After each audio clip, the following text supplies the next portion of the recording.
हाय, जय श्रीकृष्ण. स्वागत आहे सगळ्यांचे आपल्या नवीन एका व्हिडिओमध्ये. कशा आहात सगळे? मजेत ना? तर कोणी कोणी आपल्या चॅनलला सबस्क्राईब केलं नाही त्यांनी पटकन सबस्क्राईब करून घ्या, व्हिडिओला लाईक कमेंट करा. तर चला, आज आपल्या व्लॉगला आज खूप उशीर झालेला आहे.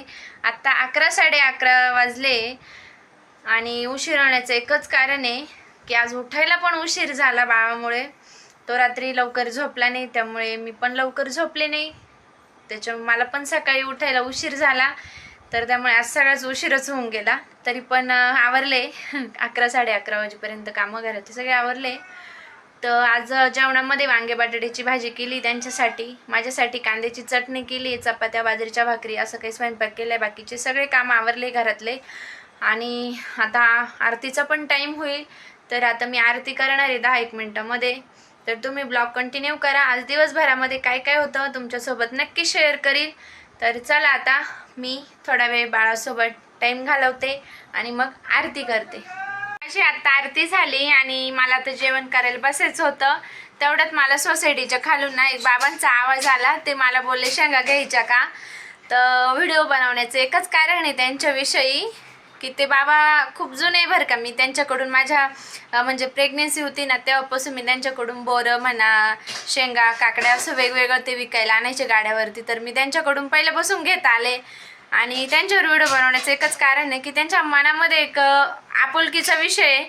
आता मला आवाज आला पण मी लवकर गेलेच नाही, मला वाटलं दुसरंच कोणी असेल.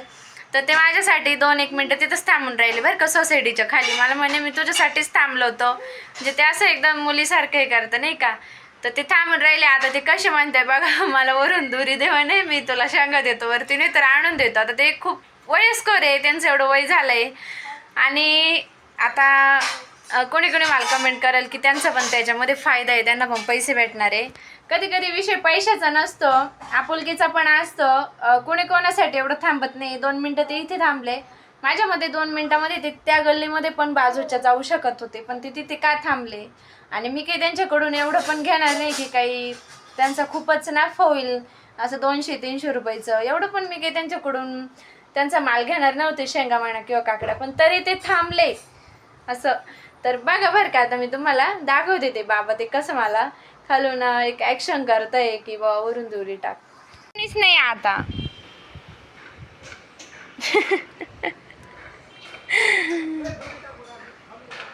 नाही आपल्याकडे अधिक मासामध्ये लेकी जावयाला प्रामुख्याने पदार्थ दिला जातो. त्या पदार्थाचं नाव काय आहे म्हणजे मी तो तुम्हाला दाखवते. कोण कोण ओळखतं सांगा बरं या पदार्थाला. तो आता मी खाते आणि कोणाला तो पदार्थ आवडतो. मला तर खूप आवडतो, घरी बनवलेला खूप आवडतो. तर मी तुम्हाला आता दाखवते काय आहे तो पदार्थ, काय म्हणतात त्याला सांगा बरं. आणि कोणाला हा आवडतो मला नक्की सांगा. मला तर खूप आवडतो वैयक्तिक. आता 5:30 वाजले, ते पण ड्युटीवरून आले. तर इथे मी त्यांच्यासाठी कोरा चहा म्हणजे काळा चहा ठेवलाय. तर त्यांना आवडतो असा काळा चहा. आणि चहामध्ये त्यांना अजिबात आवडत नाही, त्यामुळे मी इथं गवती चहा आणि विलायची टाकली आहे. तर आता मी चहा बनवून त्यांना देते. चहा झाला आहे, आता मी त्यांना गाळून देते. आणि आज मी पण घेणार आहे चहा. तसं मी चहा घेत नाही कधीच, पण आज घेते. त्यामध्ये गवती चहा टाकलेला आहे, त्यामुळे मी आज चहा घेणार आहे. आम्ही चाललोय भाजीपाला आणायला. तर आज बाजार नाही आहे, गुरुवारी बाजार असतो आमच्याकडे, पण भाजीपाला नव्हता, त्यामुळे मग आता इथं जवळच 1-2 भाजीला आणायला चाललोय. तर चला.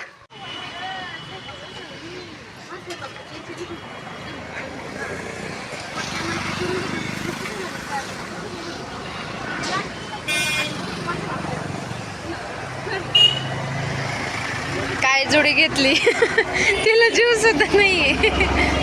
हा, छान आहे ती, घ्या.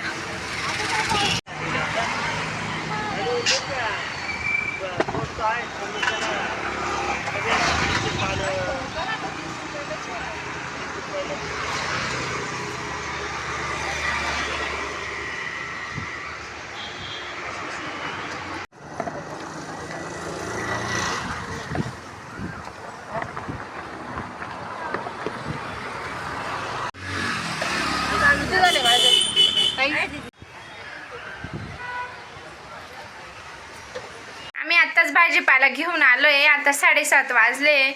तर आरती करणार आहे. आज माझे मिस्टर आरती करणार आहे. ते रोजच आरती करतात संध्याकाळची.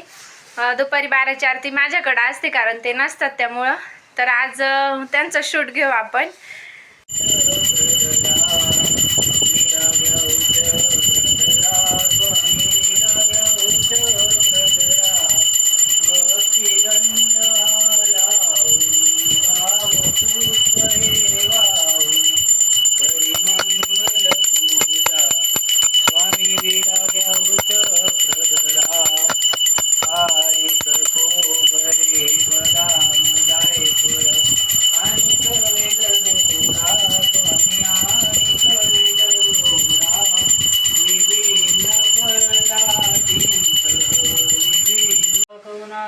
सकळ जनी सावा बंधू तुबा तुमाय कौनगत करिसी कौन ठाया सिनेसी जय चंदन सुगंध लावणी ओवाळी तो फुला आरती परावती तारा आरती नमंदे जगदु सह्याद्री शिखरे रम्य अनसुयात्री नंदनं तमंदे परमांबोधर संभूतं कानवादन्दनायिका प्रभु नमामि गोविन्दं जीवा विद्या विभञ्जकं पुत्रं विशालदेवश्च नित्यमुक्तिप्रदायकं मादनी परमानन्दनं वन्दे श्रीचक्रधर. आज रात्रीच्या जेवणामध्ये शेवग्याच्या शेंगाची भाजी शिजत घातली मी आता. आणि आता मी चपात्या करून घेणार आहे. तर चला आता मी चपात्या करून घेते.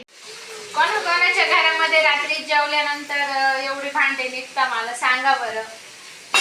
आमच्या घरामध्ये एवढे भांडे निघतात स्वयंपाक केल्यावर, म्हणजे स्वयंपाकाचे आणि रात्रीच्या जेवणाचे. आता मी एवढे भांडे धुवून घेते. तुम्ही व्हिडिओ एन्जॉय करा, माझा व्हिडिओ बघा आणि मी भांडे घासते.